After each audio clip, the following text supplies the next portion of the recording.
The summer sun beat down on Maple Street as 15-year-old Jamal Thompson rode his bicycle home from basketball practice. Sweat trickled down his face as he pedaled past the row of neat houses that lined his neighborhood. Most yards were well kept, with trimmed hedges and colorful flower beds, except for one. At the end of the street stood an old Victorian house with peeling paint and an overgrown garden. Weeds had taken over what once must have been beautiful flower beds. The lawn was ankle-high, and branches from unpruned trees scraped against the windows. As Jamal slowed down to look at the house, he noticed movement in the jungle-like front yard. An elderly white woman with silver hair was on her knees, tugging at stubborn weeds. Her thin arms shook with effort as she tried to clear a small patch of soil. A wide-brimmed hat protected her from the sun, but her face was red from exertion. Jamal hesitated. His mother had always taught him to help people in need, but he was already running late for dinner. He watched as the old woman struggled to stand up, using a garden tool for support. When she lost her balance and nearly fell, Jamal made his decision. He pulled his bike to the curb and walked up the cracked pathway. "Excuse me, ma'am? Do you need some help?" The woman turned, startled by his voice. Her pale blue eyes widened with surprise, and perhaps a touch of suspicion. "Oh, I didn't see you there, young man." "I'm Jamal. I live down the street," he said, pointing. "That garden looks like hard work. Maybe I could help for a bit." Mrs. Eleanor Wilson had lived alone since her husband died 3 years ago.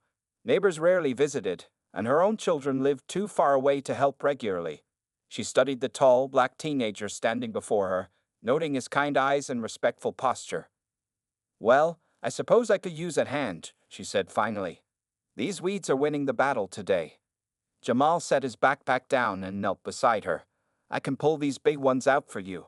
My grandma taught me about gardening when I was little." As they worked side by side, the initial awkwardness between them began to fade. Mrs. Wilson showed Jamal where beautiful roses had once grown and pointed to empty spaces where vegetables used to flourish.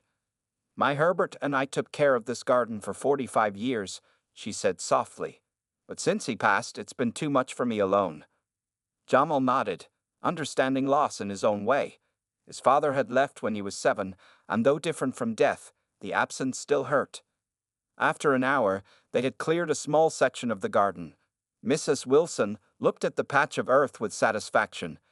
"That's the most progress I've made in months," she said. She invited Jamal inside for a glass of lemonade. Her kitchen was neat but outdated, with faded wallpaper and old appliances. Pictures of what must have been a younger Mrs. Wilson with a tall man filled one wall.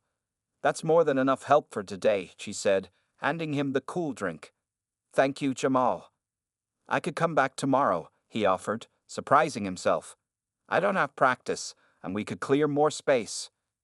Mrs. Wilson's eyes brightened. "Would you really? That would be wonderful." As Jamal rode home in the fading light, he thought about the lonely old woman and her neglected garden. Something about her situation touched him. Maybe it was remembering his grandmother's love for plants, or maybe it was just knowing he could make a difference. He didn't realize it yet, but this chance meeting would change both their lives in ways neither could imagine. The next day, Jamal returned to Mrs. Wilson's house as promised. This time, he brought his own gardening gloves and a small shovel from home. When he knocked on the door, it took Mrs. Wilson several minutes to answer. Her face lit up with surprise when she saw him. "You actually came back," she said, opening the door wider. Her silver hair was neatly combed today, and she wore a faded floral apron over her dress. "I said I would," Jamal replied with a smile. "Ready to fight those weeds again?" They walked together to the garden where Mrs. Wilson pointed to a section near the fence. "I thought we could work there today. That's where my favorite dahlias used to grow." The sun was hot, but Jamal worked steadily, pulling weeds and turning soil. As he dug deeper, he hit something hard. "Mrs. Wilson, I found something." He carefully brushed away dirt to reveal a small stone plaque. The words "Wilson Garden, established 1975" were carved into it. "Oh my!" Mrs. Wilson's voice trembled. "Herbert made that when we first bought this house. I thought it was lost forever." She knelt beside Jamal, her fingers tracing the letters. "We were so young and full of dreams. This garden was our special place." As they continued working, Mrs. Wilson told Jamal stories about her life. She had been a teacher for 40 years. She and Herbert never had children of their own, but she had taught hundreds of students. They were all my children in a way, she said softly. Jamal listened, asking questions and sharing bits about himself too. How he loved basketball and science, and hoped to become a doctor someday. Around noon, Mrs. Wilson insisted they take a break. Come inside. I made sandwiches. In the kitchen, Jamal noticed a pile of unopened mail on the table. One envelope was marked Final Note to ICE in red letters. Mrs. Wilson quickly moved the mail away, but not before Jamal saw worry flash across her face. After lunch, they returned to the garden. While Mrs. Wilson rested in a lawn chair, Jamal tackled the overgrown rose bushes. The thorns scratched his arms despite his gloves, but he kept working. You remind me of someone, Mrs. Wilson said, watching him. There was a boy in my class years ago. David was his name. He had that same determination in his eyes. As the afternoon wore on, a few neighbors walking by slowed down to stare. An older man from across the street called out, "Finally getting some help, Eleanor?" Mrs. Wilson nodded but looked uncomfortable. Jamal sensed there was some tension between her and the neighbors. Later, when they took another water break, he asked, "How long have you lived here, Mrs. Wilson?" "Nearly 50 years, she replied. "But in the last few years, most of my old friends have either moved away or passed on. New families moved in, but they keep to themselves. Sometimes I feel invisible." Jamal thought about how lonely that must be. He remembered his grandmother saying, "Getting old isn't for the weak." By evening, they had cleared a significant portion of the garden. Underneath all the weeds, the original flower beds were becoming visible again. "Look what we've uncovered," Mrs. Wilson exclaimed, her tired face brightening. "I can almost see it as it used to be." As Jamal prepared to leave, Mrs. Wilson pressed a $5 bill into his hand. "For your help," she insisted. Jamal tried to refuse, but she looked so determined that he finally accepted it. "I'll be back next weekend," he promised. Walking home, Jamal didn't notice the money in his pocket. What stayed with him was the look on Mrs. Wilson's face when they uncovered that garden plaque, like finding a piece of her heart she thought was gone forever. Word about Jamal's garden project with Mrs. Wilson spread quickly through the neighborhood. By the following weekend, his mother insisted on meeting the elderly woman her son had been helping. "I raised you to be kind," she told Jamal as they walked together toward the Victorian house, "but I still need to see who you're spending so much time with." When Mrs. Wilson opened the door, she was wearing a blue dress that looked decades old but freshly ironed. Her home smelled of baked cookies. "You must be Jamal's mother," Mrs. Wilson said, extending a shaky hand. "I'm Eleanor Wilson. Your son has been such a blessing to me." Jamal's mother, Letitia Thompson, smiled warmly. "I'm happy he's helping, Mrs. Wilson. Jamal told me about your beautiful garden. Please call me Eleanor. And yes, it was beautiful once. Your son is helping bring it back to life." After a short visit and Letitia's approval, Jamal headed to the backyard where the work was even more overwhelming than the front. Thick bushes had grown wild, and a small shed was barely visible behind years of overgrowth. "I haven't been able to reach that shed in over 2 years," Eleanor said, pointing. "Herbert kept all his tools in there." Jamal worked for hours cutting through the thick brush. The work was harder than basketball practice, but somehow more satisfying. When he finally reached the shed door, it took both him and Mrs. Wilson pushing together to open it. Inside was like stepping back in time. Garden tools hung neatly on wall hooks. Packets of old seeds sat in label boxes, and in the corner stood something covered with a dusty cloth. "What's that?" Jamal asked, pointing. Mrs. Wilson pulled away the cloth to reveal a beautiful wooden bench.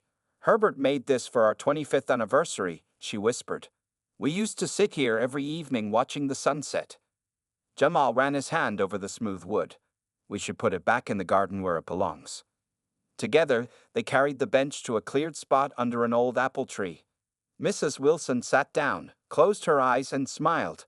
"It feels like Herbert is still here when I sit on this bench." After a water break, Jamal found an old wheelbarrow and began clearing debris. While working near the back fence, he noticed a man watching from the neighboring yard. "You're doing the good thing, son," the man called over. He was in his 60s with gray hair and gardening gloves. "I'm Bill Jenkins from next door. Eleanor's garden used to be the pride of this neighborhood." Soon Bill came over with a hedge trimmer. Thought you could use some help, he offered. I've been meaning to check on Eleanor for years, but time slips away. By mid-afternoon, another neighbor joined them, a young woman with two small children who brought lemonade and sandwiches. I'm Lisa, she introduced herself. We moved in last year and I always wondered about this house. Mrs. Wilson beamed as people gathered in her yard. She told stories about the neighborhood's history while the children listened wide-eyed. As evening approached, Jamal discovered an old garden hose and water system that still worked. When they turned it on, water sprayed through the garden, creating rainbows in the setting sun. Look, one of Lisa's children shouted, pointing to a corner where they had cleared weeds. Green shoots were pushing through the soil, perennial flowers that had survived years of neglect. Those are my daylilies, Mrs. Wilson said, her voice breaking. They're still alive after all this time. As everyone prepared to leave, Mrs. Wilson took Jamal's hand. You've brought more than just help with the garden, she said quietly. You've brought life back to this old place, and to me. Walking home with his mother later, Jamal felt something he couldn't quite explain, a fullness in his heart that wasn't there before. You know, his mother said, sometimes the greatest gifts come from the most unexpected places. Jamal nodded, thinking about the garden and how, somehow, it was healing both Mrs. Wilson and him in ways he never imagined. Over the next few weeks, Jamal visited Mrs. Wilson's house almost every day after school. What had started as a simple act of kindness was now a mission. The garden was slowly coming back to life, with more neighbors occasionally stopping by to help or bring refreshments.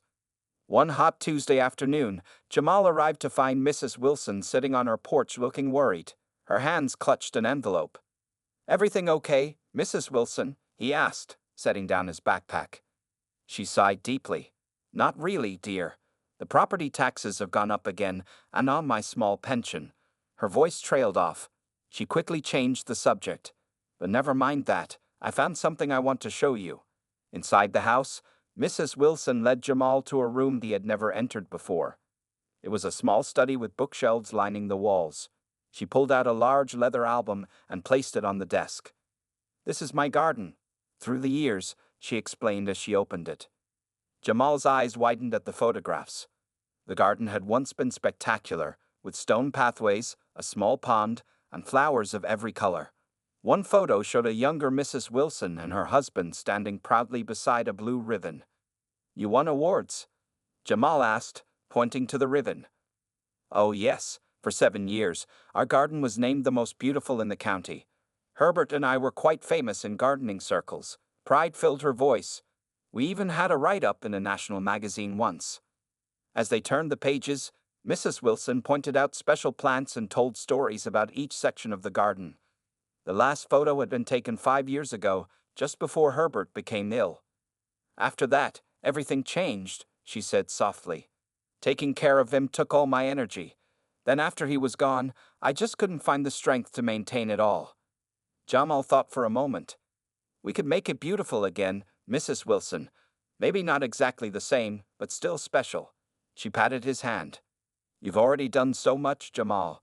More than I could have hoped for. Later, as they worked in the garden, Jamal noticed Mrs. Wilson seemed tired. She kept sitting down to rest, which wasn't like her. Are you feeling okay? He asked. Just a bit under the weather, she assured him. At my age, good days and bad days come and go. While Mrs. Wilson rested, Jamal tackled the area near the old pond. It was completely filled in with dirt and weeds now. As he dug deeper, the shovel hit something hard. Carefully, he uncovered a stone fountain shaped like a fish. Though dirty and chipped, it was still beautiful. Mrs. Wilson, he called excitedly. Look what I found.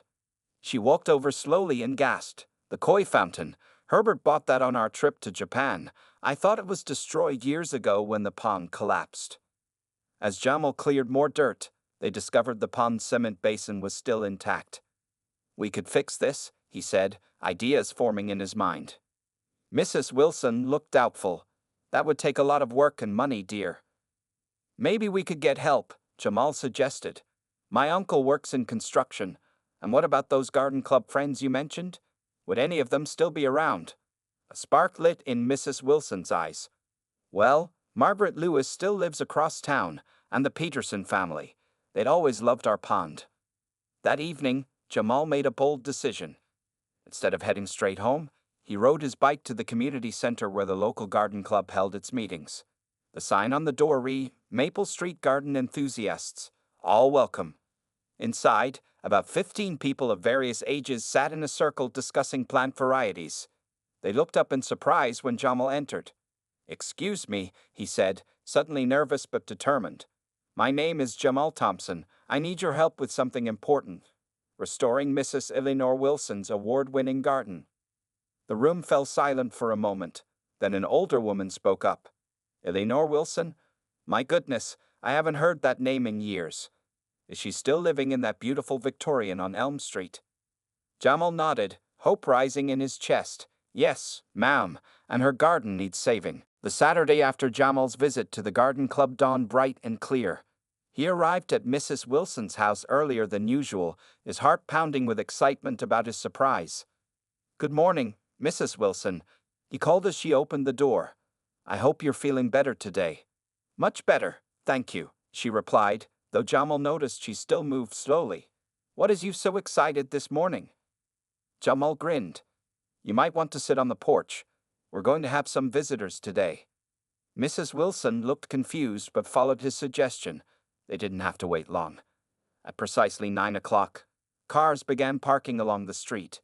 People of all ages emerged, carrying garden tools, plants, and supplies. "What in the world?" Mrs. Wilson whispered, gripping the porch railing. A tall woman with silver hair approached first. "Eleanor Wilson, is that really you?" "It's Margaret from the garden club. It's been years." Mrs. Wilson's hand flew to her mouth. "Margaret Lewis? I can't believe it." More people gathered around the porch, introducing themselves. Some were old friends from the garden club. Others were new members who had only heard stories about the famous Wilson garden. "Your garden was legendary," explained a middle-aged man named Thomas. "When this young man came to our meeting and told us it needed saving, we couldn't resist." Tears filled Mrs. Wilson's eyes. "I don't know what to say." Jamal helped her down the porch steps as the group organized into teams. Margaret had created a restoration plan based on old photographs of the garden in its prime. Some people began clearing remaining debris while others marked areas for replanting. Mrs. Wilson moved among them like a queen returning to her kingdom, offering advice and sharing stories about each section of the garden. Her step seemed lighter, her voice stronger. By noon, the transformation was already visible. The old pond area had been completely excavated, and several men were repairing the cracked cement basin. The koi fountain stood cleaned and ready to be reinstalled. Neighbors who had previously kept their distance now brought food and drinks for the workers. Some joined the effort, bringing their own tools. Children helped with simple tasks, excitedly discovering worms and beneficial insects in the healthy soil. During a lunch break, Margaret sat with Mrs. Wilson and Jamal on the porch. "Eleanor, why didn't you call any of us when things got difficult?" she asked gently. Mrs. Wilson looked down at her hands. "Pride, I suppose. After Herbert died, I felt embarrassed about how everything had fallen apart. Then as time passed, it just seemed too late to reach out." "It's never too late for friends," Margaret said, squeezing her hand. As the afternoon progressed, several unexpected visitors arrived. A reporter from the local newspaper had heard about the garden restoration and wanted to cover the story. He took photos and interviewed Mrs. Wilson about the garden's history. Even more surprising was the arrival of a woman in a business suit. She introduced herself as Amanda Chen from the Historic Preservation Society. "Mrs. Wilson, your property is one of the oldest Victorian homes in the county," she explained. "Our organization offers grants to help maintain historically significant properties. I'd like to talk to you about applying." Mrs. Wilson looked overwhelmed. That would help tremendously." By evening, the garden had undergone an amazing transformation. Though not yet complete, the framework was in place. The pond was repaired and ready for water, paths were cleared and edged with stones, and dozens of new plants were in the ground. As people began packing up their tools, promises were made to return the following weekend. The garden club officially adopted the restoration as their annual project. Standing beside Mrs. Wilson as the sun set, Jamal felt a sense of pride unlike anything he'd experienced before.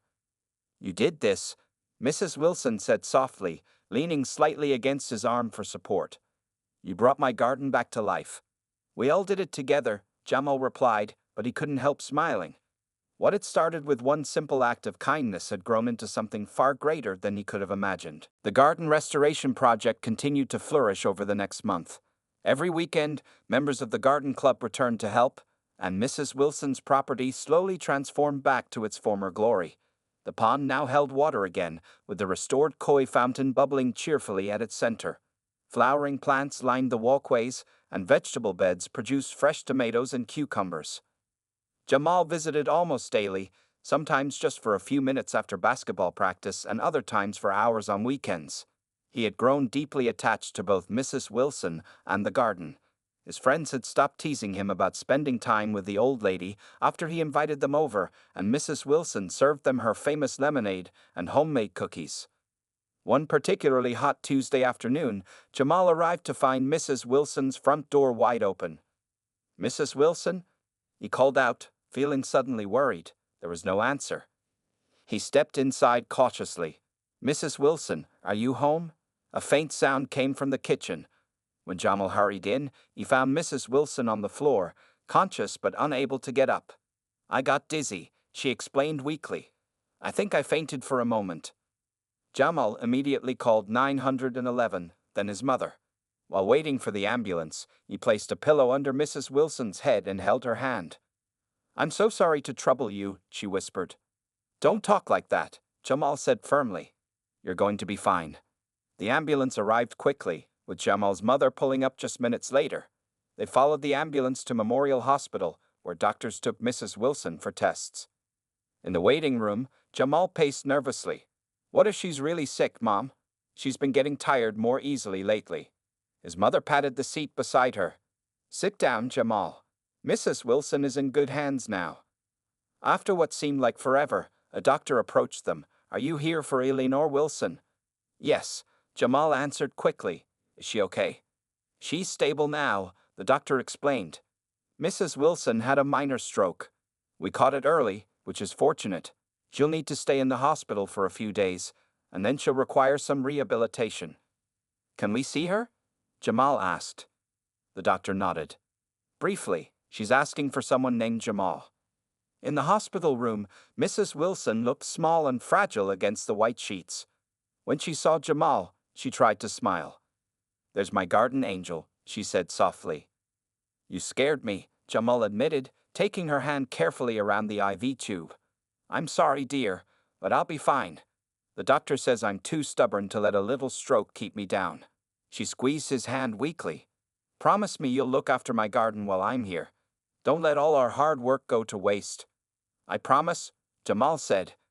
"Everyone will help. You just focus on getting better." Over the next few days, news about Mrs. Wilson spread through the neighborhood. People who had reconnected through the garden project organized a schedule to visit her in the hospital and later at the rehabilitation center. Jamal took his promise seriously.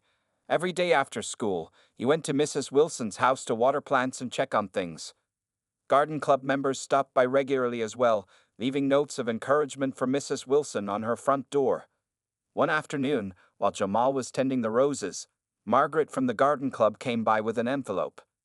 "Jamal, I'm worried about Eleanor," she said, sitting on the garden bench. "The hospital social worker called me because I'm listed as her emergency contact.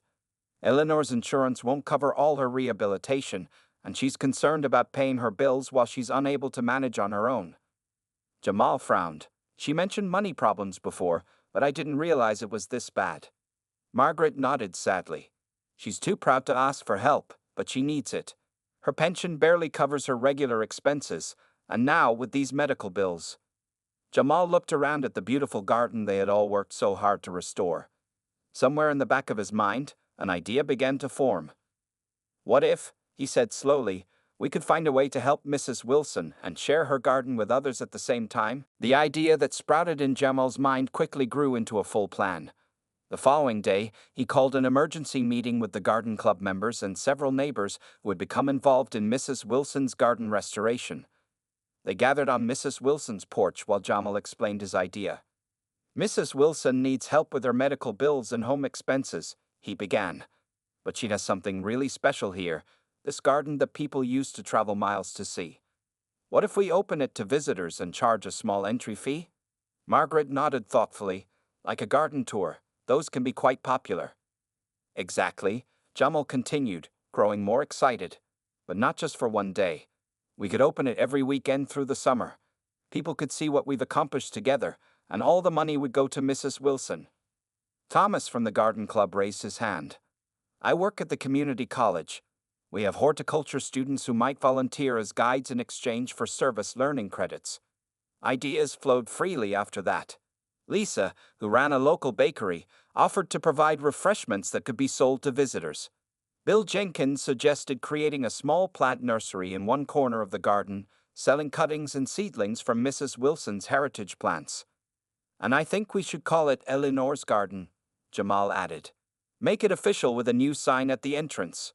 By the end of the meeting, a plan was in place. The garden would open to the public in 2 weeks, giving them time to complete a few final improvements and spread the word throughout the community. Jamal's mother volunteered to handle the financial arrangements, setting up a special account where all proceeds would go directly to Mrs. Wilson's expenses. She also helped Jamal create flyers and social media posts about the garden opening. The following days were a flurry of activity. Garden club members worked tirelessly to ensure every flower bed was perfect. The local hardware store donated materials for benches and signs. Even Jamal's basketball teammates got involved, helping build a ticket booth at the garden entrance. No one told Mrs. Wilson about these plans. They wanted it to be a surprise when she returned home from rehabilitation. 3 days before the scheduled garden opening, the newspaper ran a feature story about Eleanor's garden. The reporter who had visited earlier wrote a touching piece about the friendship between a young boy and an elderly woman, and how their bond had revitalized both a garden and a community. The article included before and after photos that showed the dramatic transformation. The response was immediate and overwhelming. The newspaper's social media accounts were flooded with comments from people planning to visit. Local businesses called to offer sponsorships. Even the mayor expressed interest in attending the opening ceremony. Jamal visited Mrs. Wilson at the rehabilitation center every few days, careful not to reveal their surprise. She was making good progress but tired easily. The garden is doing fine, he assured her each time. Everyone is helping keep it beautiful for when you come home. The night before the garden's grand opening, Jamal couldn't sleep. He worried about everything that could go wrong. What if nobody came? What if Mrs. Wilson didn't like their plan to open her private garden to strangers? What if they hadn't raised enough money to really help her? His mother found him sitting on their front porch at dawn. Nervous? She asked, sitting beside him. Jamal nodded. What if we mess this up? She put her arm around his shoulders. You know what I see? A young man who saw someone in need and didn't walk away. Whether 10 people show up today or 100, you've already succeeded in the most important way. Jamal looked at her. How's that? You've shown that one person can make a real difference, she said softly. And that kindness creates more kindness. That's a powerful lesson, Jamal. As the sun rose higher, Jamal's phone buzzed with a message from Margaret. Just picked up Eleanor from rehab. Bringing her home at 10 a.m. sharp. Get everything ready. The moment of truth had arrived. At precisely 9:30 a.m., Jamal stood nervously at the entrance to Mrs. Wilson's garden. Everything was ready. Colorful ribbons decorated the new wooden arch that welcomed visitors to Eleanor's garden. Handmade signs directed people along the stone pathways. The pond sparkled in the morning sunlight, with the restored koi fountain as its centerpiece. More than 50 people had already gathered outside the garden gates, waiting for the official opening. Many held cameras and wore sun hats, eager to see the garden they'd read about in the newspaper. A table with refreshments stood near the entrance, and a small area displayed potted plants for sale. They're coming, someone called out, pointing down the street. Jamal's heart raced as he saw Margaret's blue car approaching. Everyone quickly took their positions, just as they had planned. The car stopped in front of the house. Margaret got out first, then carefully helped Mrs. Wilson from the passenger seat. Mrs. Wilson looked much thinner after her hospital stay, and she walked slowly with a cane, but her eyes were bright and alert. Why are all these people here? She asked Margaret, noticing the crowd. Margaret simply smiled and guided her toward the garden entrance where Jamal waited. When Mrs. Wilson saw him, her face lit up. Jamal. Oh, I've missed you, dear. Jamal stepped forward and gently hugged her. Welcome home, Mrs. Wilson. We'd have a surprise for you. He led her to a chair placed directly in front of a large cloth that covered something on the garden arch. The crowd grew quiet as Margaret handed Jamal a microphone connected to small speakers. Mrs. Wilson, Jamal began, his voice shaking slightly. When I first stopped to help you with your garden, I had no idea how much it would change both our lives. During your time in the hospital, all of us, your neighbors, the garden club, and many new friends, came together to help. Mrs. Wilson looked around in amazement at the crowd of smiling faces. We know you've been worried about your medical bills and home expenses, Jamal continued. So we decided to turn your beautiful garden into something that could help you financially while also sharing its beauty with others. He gestured toward the cloth-covered sign. Starting today, Eleanor's Garden is officially open to the public as a botanical garden. All proceeds from admissions and plant sales will go directly to you. With that, Jamal pulled the cord, revealing a beautiful wooden sign with Eleanor's Garden carved in elegant letters. Beneath it, smaller letters read, Established 1975, Restored with Love 2025.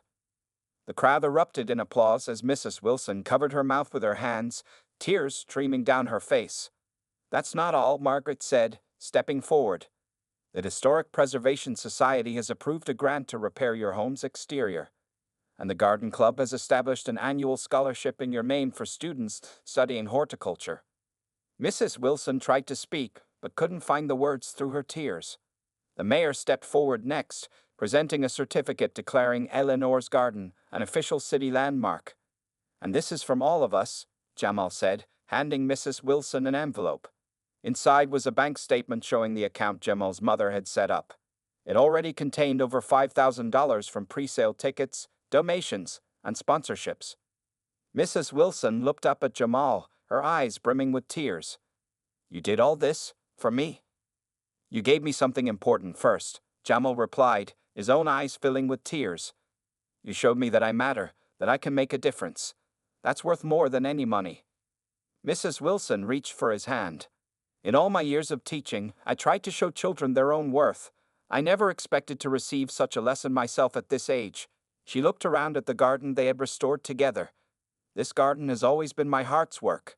Now it will be my legacy, thanks to you. As Jamal cut the ribbon to officially open the garden to visitors, he felt a fullness in his chest he'd never experienced before. His simple act of kindness had grown like a seed into something beautiful that would continue to bloom for years to come. And in that moment, as visitors streamed into Eleanor's Garden, Jamal understood that the true reward wasn't just in helping others. It was in discovering the power we all have to change lives, including our own.